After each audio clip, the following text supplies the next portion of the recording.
Hello and welcome to Nikolay's genetics lessons. A few days ago, one of my subscribers asked me a question how to find phenotypic ratios in Monohybrid Cross. Usually in your textbooks, you can find only examples of Monohybrid Cross and Dihybrid Cross. And take a look why only Monohybrid and Dihybrid. For example, if we have one gene with two alleles, let's say dominant allele A and recessive allele A, we can have a monohybrid cross. So, for example, another parent also is going to have the same genotype. One gene, gene A, and this gene in diploid organism can be represented by two alleles, dominant and recessive. So, when we have one parent and second parent, we call such cross monohybrid cross. And how do we find ratios in the following generation? So parent 1, parent 2, and following generation is going to be F1 generation. We just have to build a simple Punnett square. So genotype of one parent on the top, genotype of the other parent here on the side. And when we build a Punnett square, we can predict phenotypic and genotypic ratio in the F1 generation. So take a look. Capital A here, capital A small a here, capital A small a here, and small a here. So we have here 1, 2, 3 genotypes with a ratio 1 to 2 to 1. And phenotypic ratio is going to be all these three genotypes would make one phenotype, and this genotype would make another phenotype. So ratio is going to be 3 to 1. 3 to 1 phenotypic ratio, and our Punnett square is 2 by 2, so 4 cells total, and it took us about 1 minute to build. So just 1 minute. Punnett square is very convenient way to find phenotypic ratio if we have monohybrid cross. Now let's take a look at the dihybrid cross. So dihybrid cross would be when we have parent 1 who is going to be heterozygous for the gene A and heterozygous for the gene B, and we cross with another parent who is also going to be hybrid for both genes. So parent 1 and parent 2. Again, in this case, it would be easier for us to build a Punnett square, and this is how it's going to look like. So we will have 4 variants of the gametes from parent 1, 4 variants of the gametes from parent 2, and here is a 16 cells. So this square is going to be 4 by 4 with 16 cells inside. And phenotypic ratio would be 9 to 3 to 3 to 1. So 9 would be smooth and yellow, 3 would be yellow and wrinkled, and 3 is going to be green and round, and 1 would be wrinkled and green. So as you see, our Punnett square is going to be 4 by 4, total 16 cells, and it's going to take us about 5 minutes to build. If we have trihybrid cross, now you got the idea. So our Punnett square is going to be, in this case, 8 by 8 cells. Total number of cells is going to be 64, and it's going to take us about 20-30 minutes to build. So this is going to be trihybrid cross. But what if we have tetra? So tetra, which means 4, tetrahybrid cross. In this case, our Punnett square is going to be 16 by 16 cells. So total number 256 cells, and it's going to take us about a couple hours to build.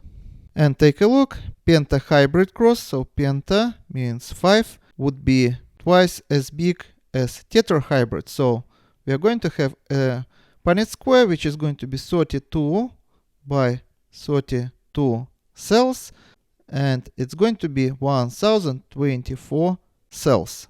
How do I multiply so fast these numbers? It's just easy. You just can multiply this number by 4. And you're going to get this number. So as you see, every time this number, which represent total number of cells, would quadruple. On the sides it's going to double, but inside Punnett square number of cells is going to quadruple. So if we took 2 hours here, now it's going to take us whole day. So at least 8 hours.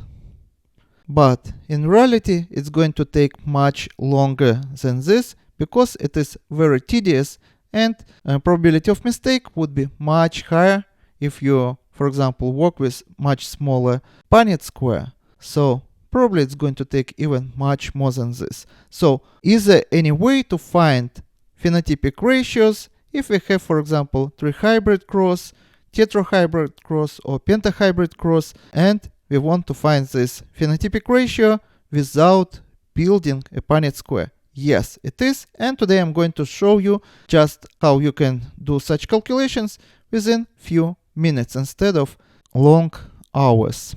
In order to find phenotypic ratios mathematically, I need to build Pascal's triangle. It is very easy, so take a look. We put 1 on top and 1 on the side. So we start with simple pyramid made of just number 1, 1, 1, and 1. Next, on the side, we again start with 1. So we put 1 here and 1 here. And in the middle go 2. How we got this 2 here? We just combine these 2 numbers from the previous row. Every new row in Pascal's triangle starts with 1 and ends with 1.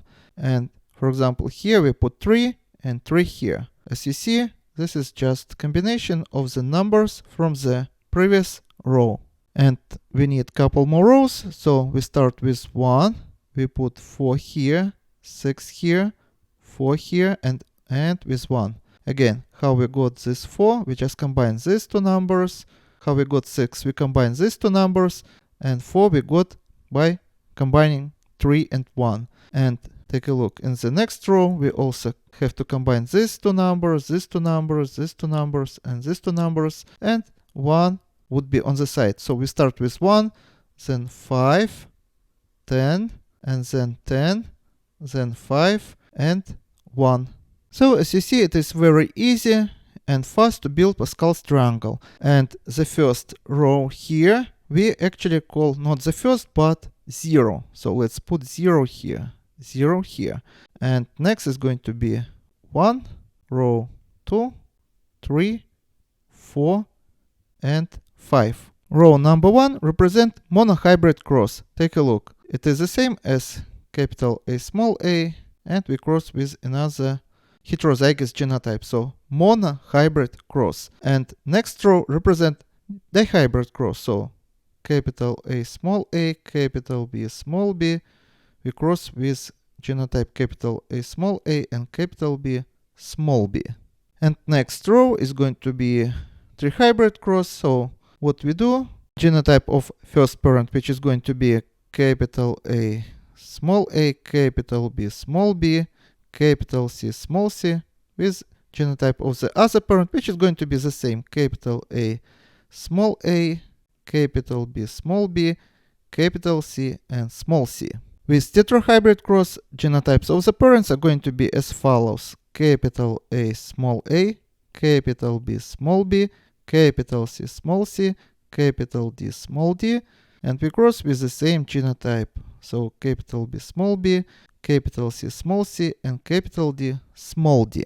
And the last example, pentahybrid cross, the genotypes of the parents would be as follows: capital A small a, capital B small b, capital C small c, capital D and small d, capital E small e, and the same genotype for the second parent. So capital B small b, capital C small c, capital D small d, and capital E and small e. Now if you look at the row number 1, which represent monohybrid cross, you would see 1 and 1.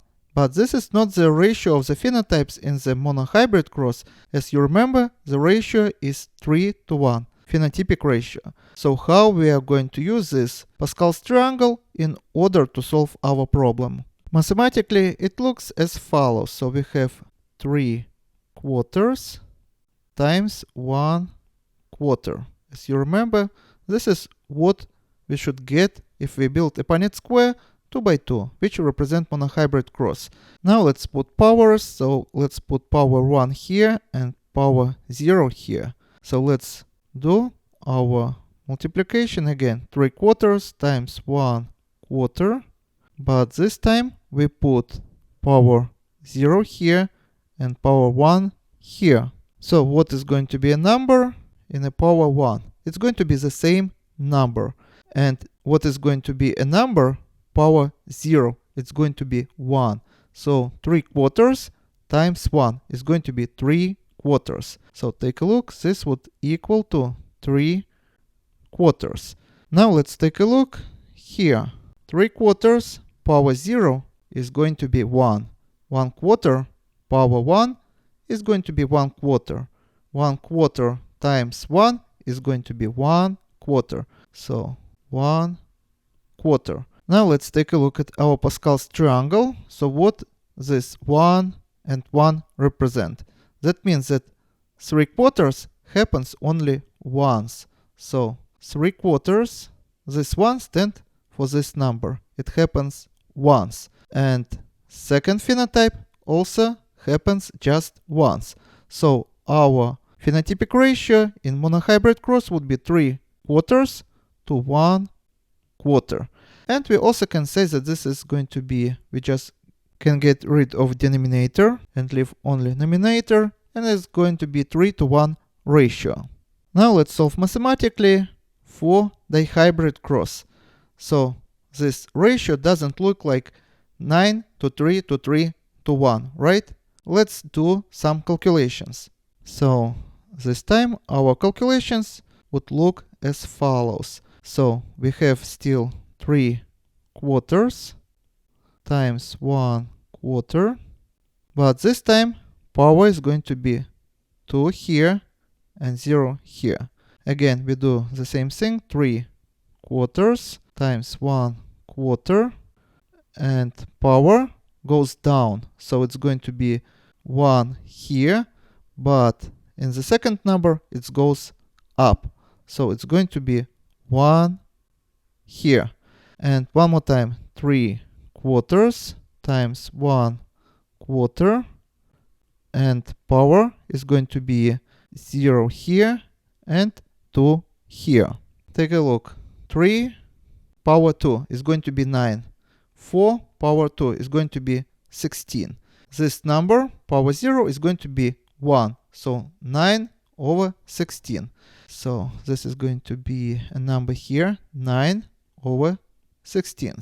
What we are going to have here, 3 power 1 and 4 power 1 would be the same number. And here also we are going to have the same number. So 3/4 times 1/4 is going to be 3 over 16.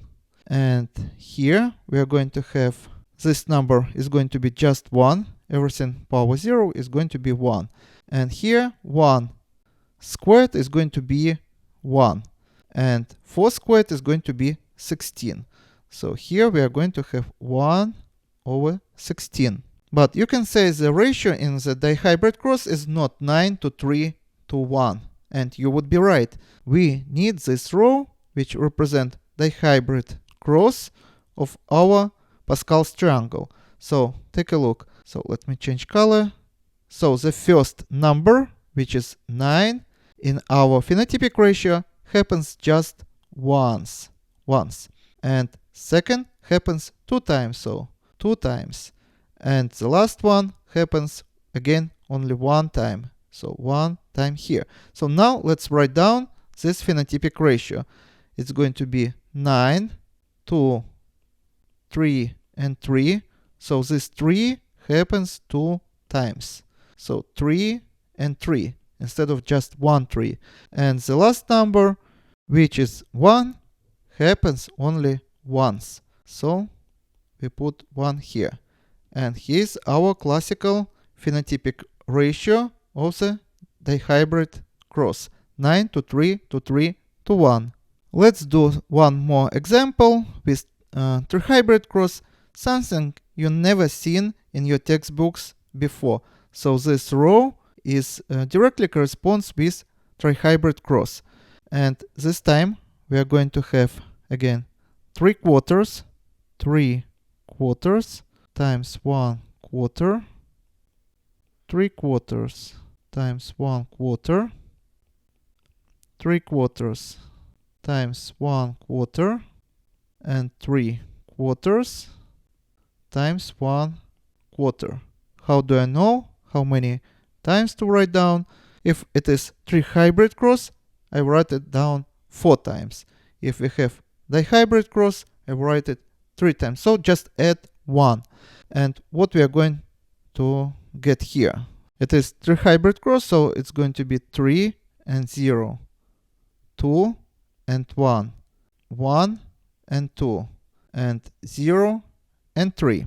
Take a look. 3 times 3 times 3 is going to be 27. And 4 times 4, 16, times 4, 64. Here we are going to get 1. Everything in the power of 0 is going to be 1. Here we are going to have 27 over 64. Let's check here. 3 times 3 is going to be 9. 4 times 4 is going to be 16. And here we are going to get the same number, which is 1/4. So 9/16 times 1/4 is going to be 9 over 64. And in denominator, we always are going to get 64. In next row, what we are going to get here? So 3/4 power 1 is going to be 3/4. 1/4 power 2 is going to be 1 over 16. 3/4 times 1 over 16 is going to be 3 over 64. And the last one. So 3/4 power 0 is going to be 1, and 1/4 power 3 is going to be 1 over 64. We are going to have here 1 over 64.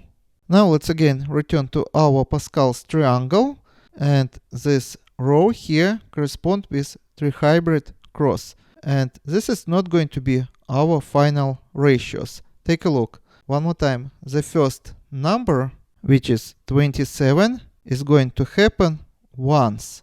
So let's put it 27 here. Next number 9, we will see 3 times. So let's put 9, 9, and 9 here 3 times.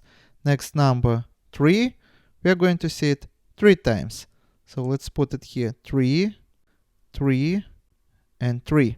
And the last number, which is 1, is going to happen only once. So we put 1 here.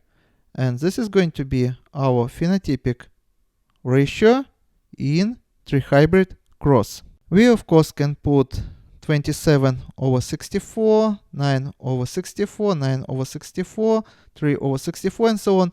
But it's not going to affect our phenotypic ratio. So we just use only numerator numbers, and we exclude denominator in our phenotypic ratio because it doesn't provide any additional information for us which would affect phenotypic ratios.